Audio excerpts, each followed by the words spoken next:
Hey everyone, welcome back. Hope you're having a fantastic day so far. So next month on October 15th, to be exact, 5 huge Social Security changes are going to be announced. In today's video, we are going to be covering everything that you need to know. But before we go ahead and dive into for today, if you would like to receive up to $200 in free stock or $200 in free cash, in a pinned comment below, I will be leaving a link to Robinhood.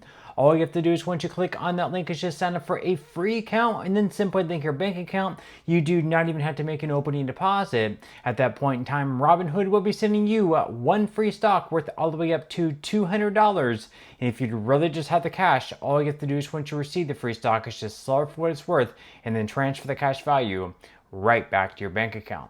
Okay, so diving right into it for today. So once again, next month on October 15th, to be exact, 5 huge Social Security changes are set to be announced. In today's video, we are going to be covering everything that you need to know, plus one additional big change that might be coming up by the end of this year. So diving right into it for today, this article is from the Motley Fool. They say the first change, of course, is the 2026 cost of living adjustment. Perhaps has the biggest change, the one that we definitely await the most, that we look forward to the most. So they say that each year Social Security benefits are eligible for an automatic cost of living adjustment. The purpose of COLAs is to help ensure that benefits are able to keep up with inflation. In 2025, Social Security recipients saw their benefits increase by 2.5%.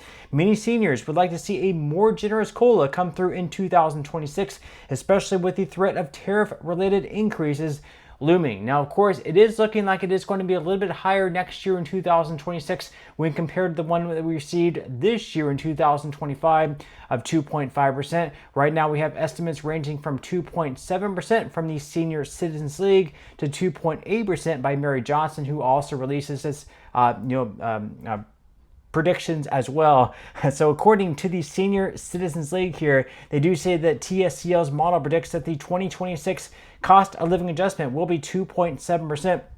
When announced on October 15th, that's the same as last month's prediction of 2.7% as well. So right now they do say that if it does end up being 2.7%, that is going to increase the average benefit for a retiree by right around $54 from $2,008 per month up to $2,062 per month, and obviously it's going to vary depending on what you currently receive. Another thing to keep in mind is that the Medicare Part B premium is also looking like it's going to increase by right around $21.50 per month, so you will have to keep in mind that will be deducted from any increase that you do receive. So for someone who's going to receive an increase of right around $42 a month, the Medicare Part B premium of $21.50 per month is going to cut their cost of living adjustment increase in half. Now, the second big change coming up to be announced on October 15th is the 2026 wage cap. So Social Security gets most of its funding from payroll taxes, but there's a limit each year as to how much income gets taxed for Social Security purposes.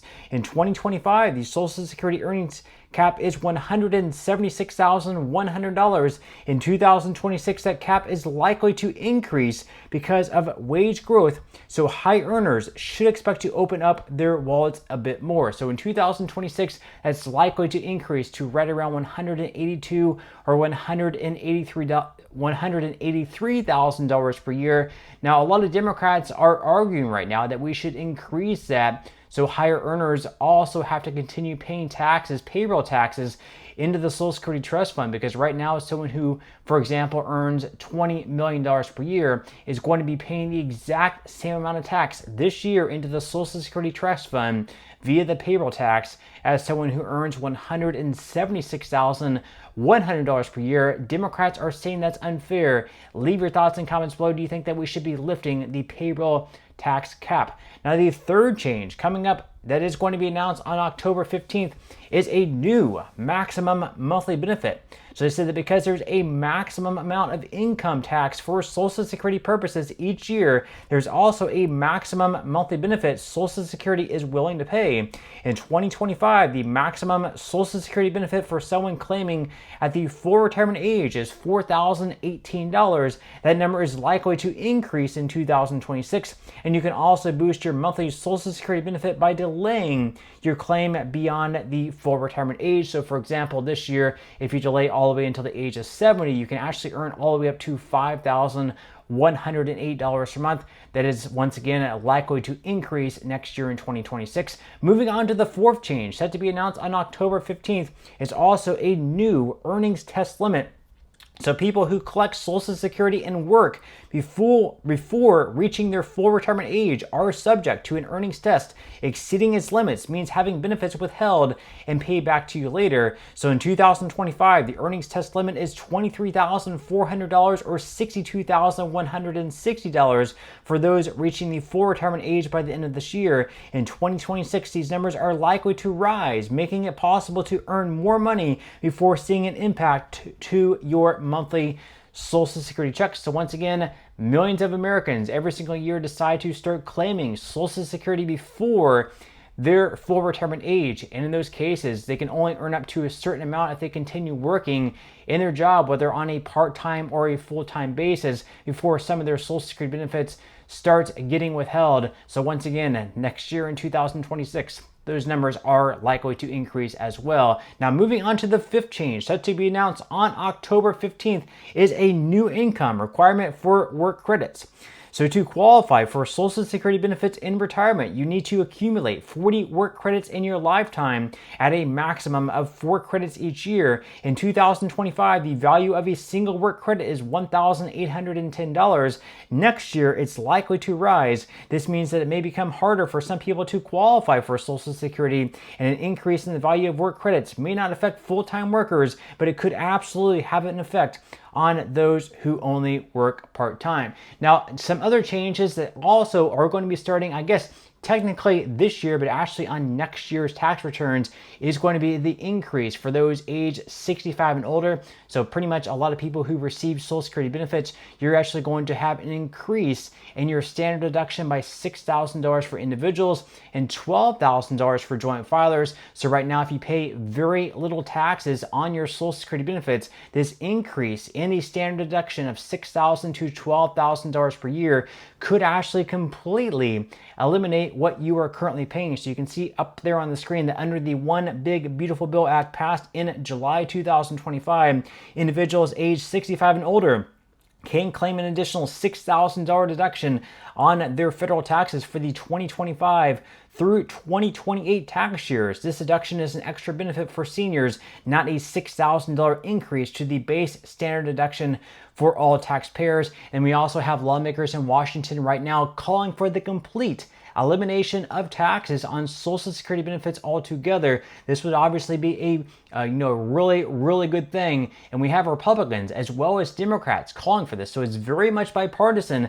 However, in the way they would do this would be a little bit differently. So you can see up on the screen, this is a bill by Thomas Massie where he wants to eliminate taxes on Social Security benefits, but all he is doing in his bill is just completely eliminating taxes on Social Security benefits. There's nothing that he is doing to offset the loss of revenue this would cause, because obviously whenever you're taxing Social Security benefits, we have more money flowing back into the trust fund that would then not be replenished. So then the insolvency date would then get bumped up, maybe a few more months. And then we have another bill by a Democrat, and Angie Craig. She's also calling for the complete elimination of federal taxes on Social Security benefits.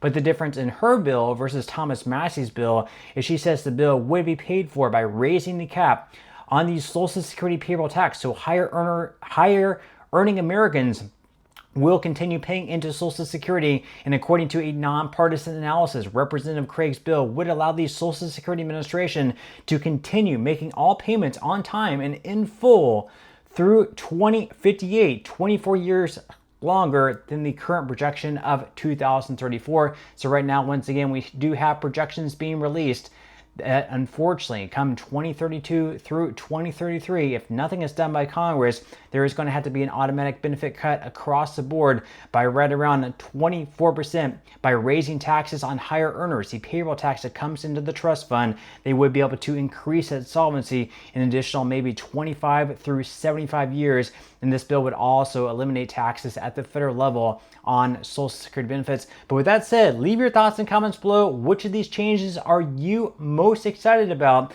that are going to start next year in 2026? Leave your thoughts and comments below. But that's all we have for today's video, and I will see you in the next one.